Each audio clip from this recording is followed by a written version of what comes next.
Today we're going to be looking at calorimetry, section 5.5 in your textbook. So calorimetry is the measure of heat flow and is really useful because it allows us to establish delta H values from a easily experimentally derived setup. And so the calorimeter is what you see here. And it's a device that allows us to measure the heat flow in a reaction. So basically, the simple setup is you have an insulating setup. So in this case, this is a simple classroom calorimeter. So basically a styrofoam cup, or rather two of them, embedded into one another. There's usually going to be a topper of some sort that also helps hold in or insulate the reaction mixture. You're going to have a thermometer, okay, which monitors the temperature change, a small stirrer, okay, and whatever reaction mixture you've set up. So what happens in a calorimeter is you're going to actually either mix two substances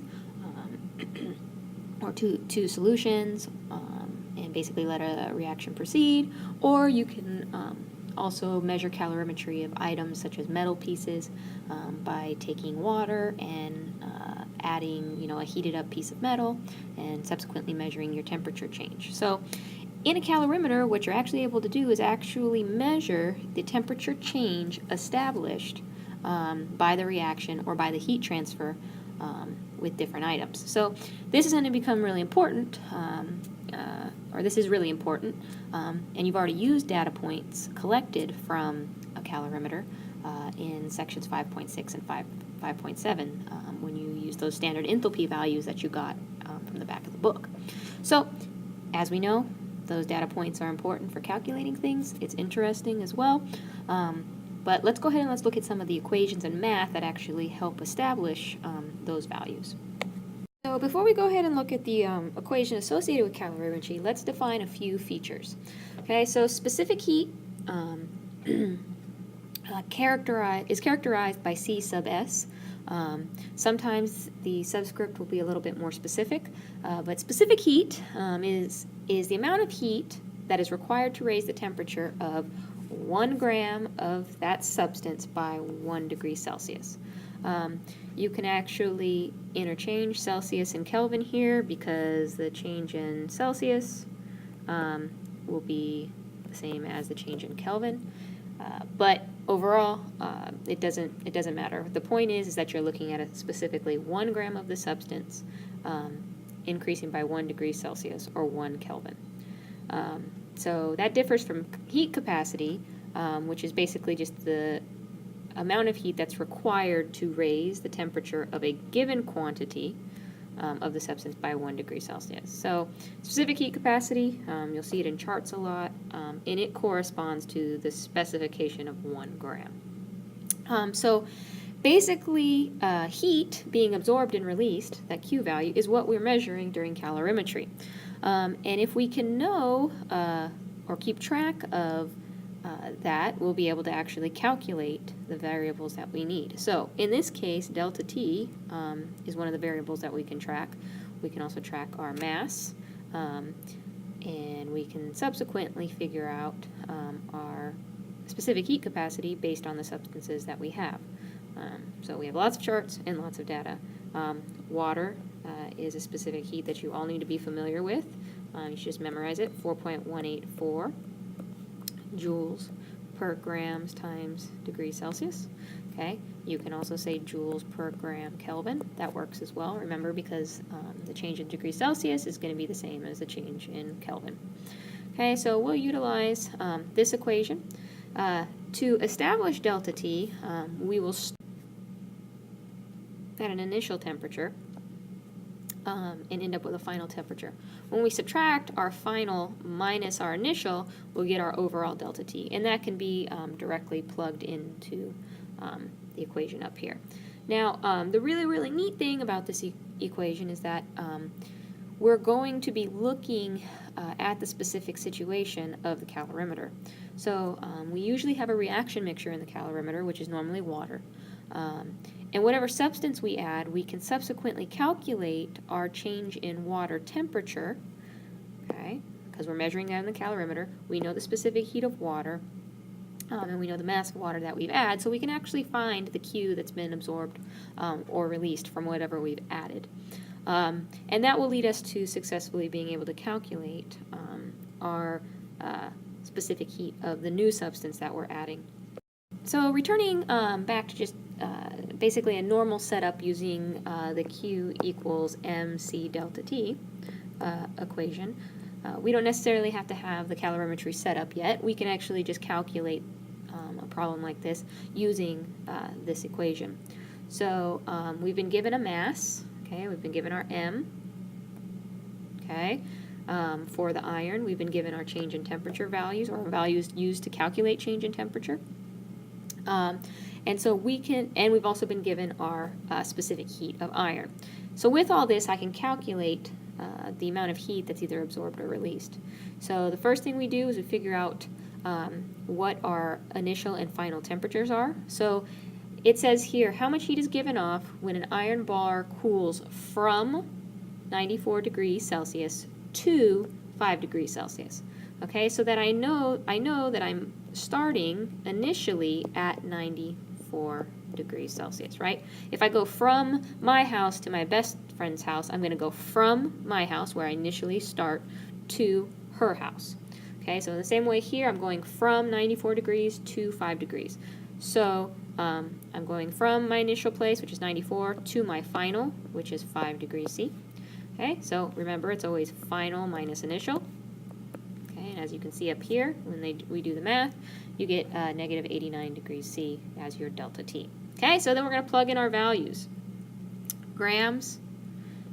Okay, we got our specific heat, so mass, our C value, and our change in temperature. Multiply all those together, and you get negative 34,000.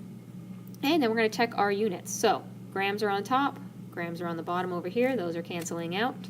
Okay, degrees C are on top, degrees C are below. Joules are the only thing left over. So we end up with the negative 34,000 joules. So without having to do any calorimetry back and forth in terms of looking at how one thing loses the heat and the other absorbs it, we can use Q equals mc delta T. But these equations and the ability to plug these numbers in properly are important for calorimetry setups, which we'll look at when we look over future slides and do future practice.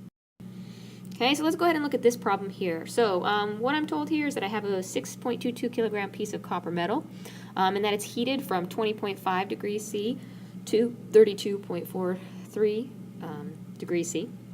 And they want me to calculate the heat absorbed by the metal. Right? So I know that I'm going to be using the Q equals mc delta T equation. All right, so Q is what I want to know.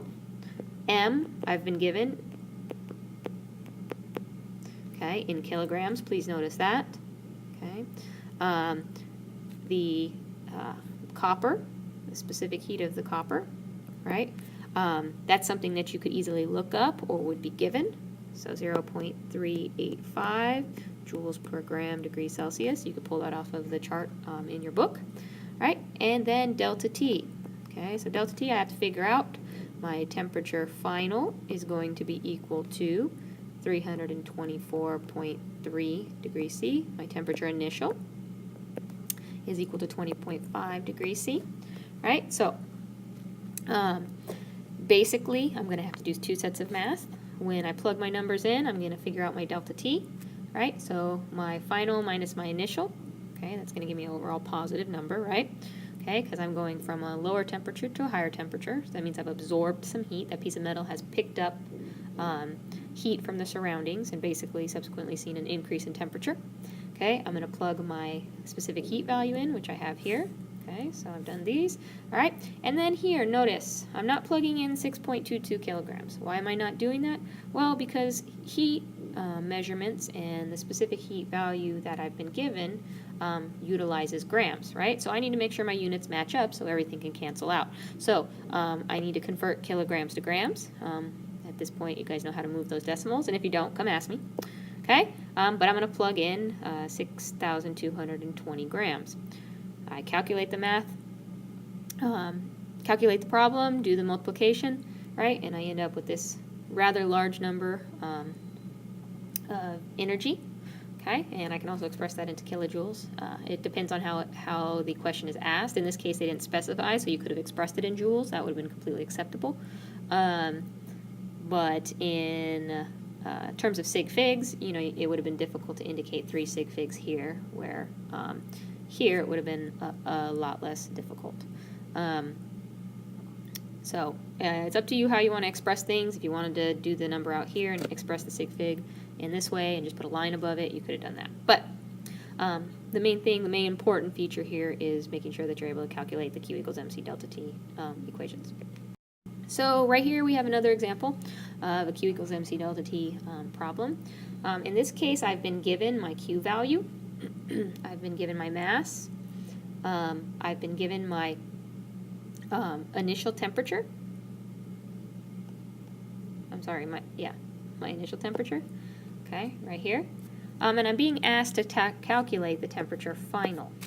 Okay, so in this situation, I'm going to have Q, I'm going to have M, I'm going to have C, right, because I'm going to look up the specific heat capacity of gold, and delta T is the thing that's going to be the variable that I'm going to need to solve out of this equation in order to subsequently find my temperature final. Okay, so basic math manipulation, guys. In order to get delta T all by itself, I'm going to divide 250 by 45 and 0.129. Okay, and that's going to give me an overall change in T of 43.1 degrees C. Once I have this value, right, I can now use delta T to help me find my temperature final. Okay, so in this situation, I'll just rearrange the equation. Delta T plus temperature initial, is going to be equal to temperature final. Okay, so I have my delta T value. I have my temperature initial value. Okay, so I'm going to add those two together, and that's going to give me my 68.1 degrees C temperature final. So basically, there's just a lot of rearrangements you can do with these equations, but they definitely allow you to easily interrelate temperature and your heat value. Okay, so now we should look more specifically at calorimetry, right? Okay, so once again, this right here is your calorimeter. Your calorimeter basically has a simple setup. It has this insulating setup where, in this case, it's styrofoam cups. You have a thermometer to keep track of your temperature changes. You have a stirrer to kind of mix things up, and you have a reaction mixture that you're actually looking at.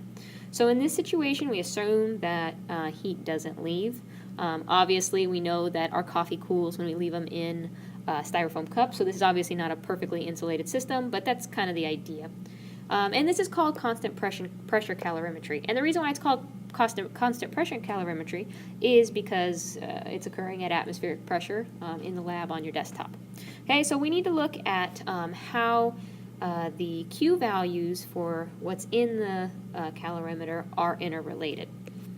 So if we go ahead and we think about it, the reaction mixture is usually being carried out in water. So for dilute solutions, we usually assume that we have a basically pure water solution. So we'll usually assume the specific heat of water is being used. Okay, and we can calculate our Q of our reaction by measuring what happens to the solution, right? Because remember, Q equals M times C times delta T, right? Okay, well, if I have water inside this container, right, and I'm assuming that it's water, I know my C value, okay? If I measured out how much I have of that water, I have my M value, right? And I know how much or what temperature I started out initially and what temperature I end up after the reaction occurs. So in this situation, I can figure out delta T. So if I can figure out Q of my solution, I can subsequently calculate whatever Q is for my reaction, right? So if Q of my solution is positive, I'm going to know that my reaction is going to have actually a negative value, right? Heat is going to be released into the solution because the solution has absorbed whatever heat the reaction released. Okay, so this is kind of a unique setup because both the surroundings and the system are inside the same container.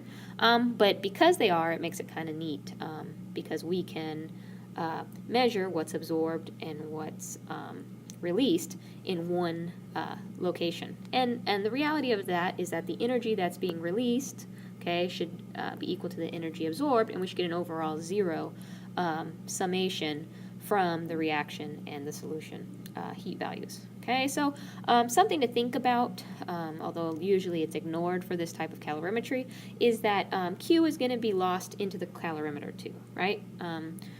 There's going to be some absorption of heat in the calorimeter, and sometimes you're given your calorimeter Q value, but a lot of times we just ignore it.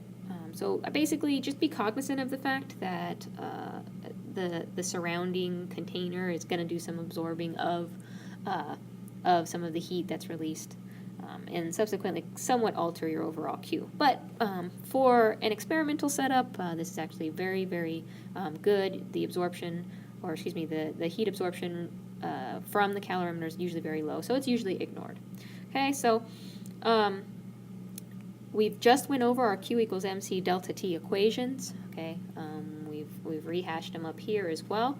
And so basically, this type of calorimetry is used to figure out our delta H values, right? Okay, because this is at constant P, it's at constant pressure, it's sitting on the desktop, the atmospheric pressure is pretty consistent, your delta H is equal to your Q value. So from constant pressure calorimetry, we can actually find enthalpy values. And this is how a lot of your equations and calculations can be done in a lab setting, in a not perfect way, but in a way that will give you a pretty close value. So we'll look at this some more. All right, so let's go ahead and let's look at this problem and figure out how we're going to find what we need to find. Okay, so 30-gram sample of an alloy at 93 degrees C is placed into 500 grams of water at 22 degrees C in an insulated coffee cup. Okay, so basically that constant pressure calorimeter. If the final temperature of the system is 31.1 degrees C, what is the specific heat capacity of the alloy? Okay, so a good way to approach these problems is to first write what you were given. Okay, so I know I'm doing a calorimetry problem. Okay, so I know that I'm going to have Q of the solution equal to negative Q of my reaction. Okay, and reaction can also be like a metal if it's something that's placed inside of it. This is kind of an interchangeable variable down here. But basically, the solution is what we're going to be monitoring to figure out what has happened to the thing that we put into that solution. Okay, so first things first is the mass of my alloy.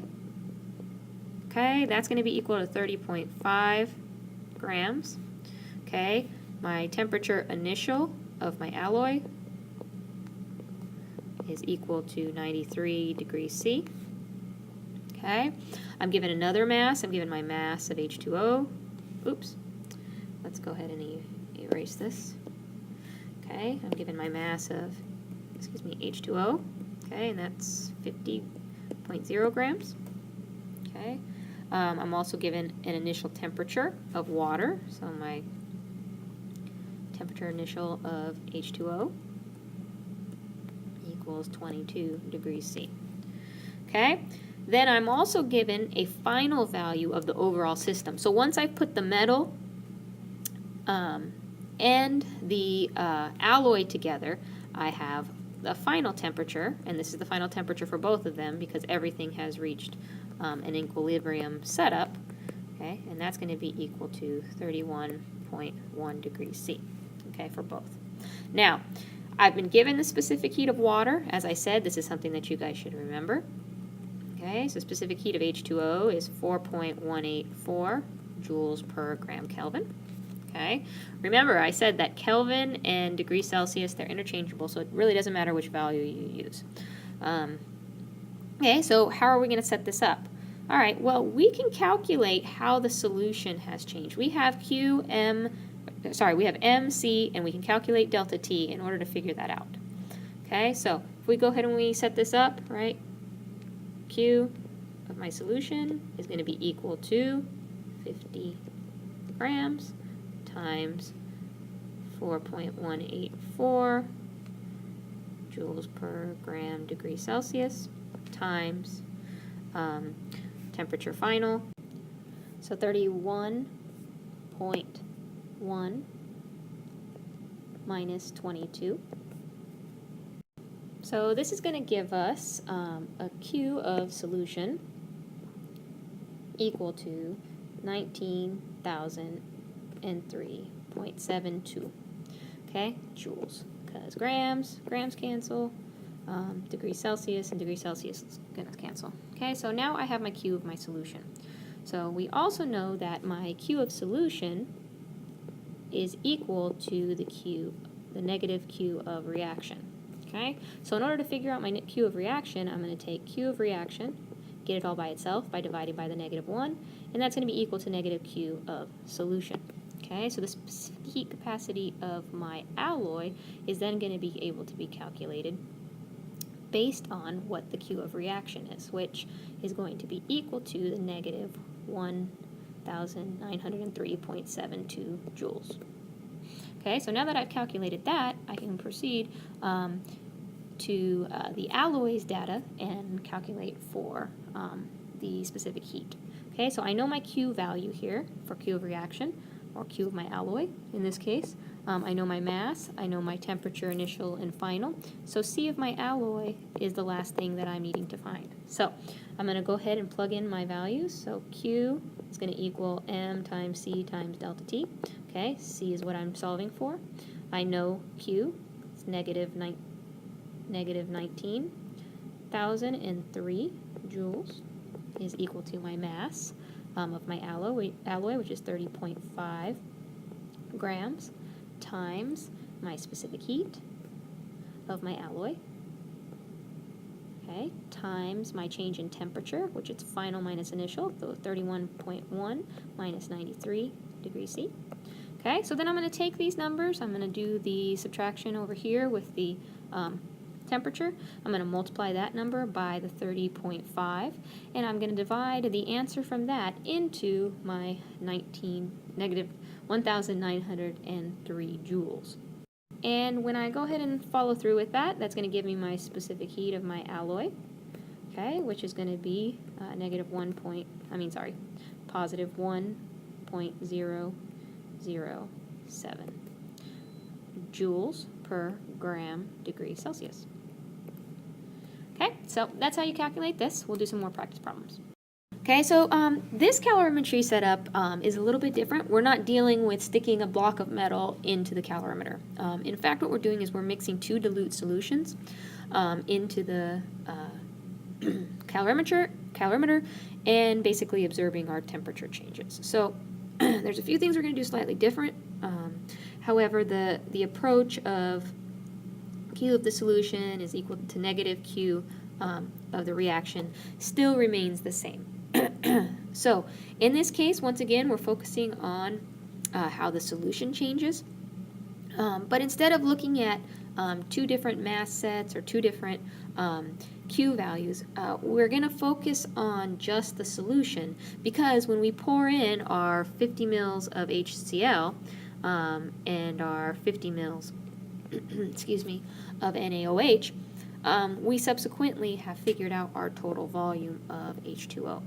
Okay, and we know that the density of water is 1 gram per 1 milliliter. So we can subsequently find that we have 100 grams of H2O. So we have found our mass value on this solution side. Okay, we know our specific heat of water. Right, we've been given that. We should have memorized that. Okay, remember Kelvin and Celsius are interchangeable. Doesn't matter which one you use. Okay, and our delta T we've been able to calculate as our final minus our initial. We calculate that our change in temperature is 6.5. So once we have all of these variables, we can subsequently calculate our Q of solution. Okay, so once again, that's 100 grams, so our mass times our specific heat of our water times our change in temperature, Okay, and when we go ahead and calculate this out, this is going to give us 2,719 joules of energy absorbed by that solution. Okay, so now because we're interrelating our solution and our reaction, so what's going on in the calorimeter, we know that our Q solution is going to be equal to our negative Q of our reaction. And because of that, we know that our Q of reaction is equal to the negative of our solution. Okay, so 2,719 joules, 2,719 joules is what we calculated. So the reaction has released 2,719 joules of energy for that solution to absorb. Okay, so this question asks several things. It wants us to calculate Q. It also wants us to calculate our enthalpy and our enthalpy per mole of HCl. Okay, so remember, delta H, okay, is going to be equal to Q at constant P. This was carried out in a constant pressure setup with this constant pressure calorimeter. So delta H and Q are equal. So delta H is going to be equal to negative 2,719 joules. Now, they also want us to calculate our enthalpy per mole of HCl. So in order to calculate our enthalpy per mole of HCl, we need to find out how many moles of HCl we actually have. Okay, and if you look up here, notice that we are given our volume and our molarity of HCl. Okay, so if we take 1.0 moles per liter of HCl, right? Okay, and we're going to multiply it by the number of liters that we have, which is 0.050 liters. Okay, that's going to give us our number of moles. Moles of HCl. Okay, and in order to be able to calculate our enthalpy per mole for HCl, we're going to take our enthalpy value and divide it by our mole value. So negative 2,719 joules divided by 0.050 moles, okay, is going to give us a very, very large quantity of joules per mole. Okay, so that's how you do these. So in this situation, we're going to be looking at constant volume calorimetry. And in these situations, we're using something called a bomb calorimeter. So what it is it's a highly insulated, very expensive piece of equipment in which you have a thermometer stuck into water, which subsequently has basically this reaction flask. It has an ignition wire for us to actually carry out the reaction or ignite the reaction, such as a combustion reaction. And you have, once again, a stir. You have an inlet for your oxygen and a place where you actually apply your sample. So we use this primarily for combustion measurements, because once again, that's something that's very difficult and difficult to manage. Now, in this case, it's considered a constant volume setup. So the thing that is variable is actually the P, since it's basically an enclosed system. So in this situation, we are not really looking at the masses of the stuff that we're adding or subtracting as much as we're looking at what happens to the calorimeter. And we will know the value of the calorimeter's specific heat capacity. That's something that we've established using a predetermined reaction, so one that we know the amount of heat that's normally released. Okay, so we know that variable. Delta T is something we calculate in a similar fashion to what we did with our constant pressure calorimetry.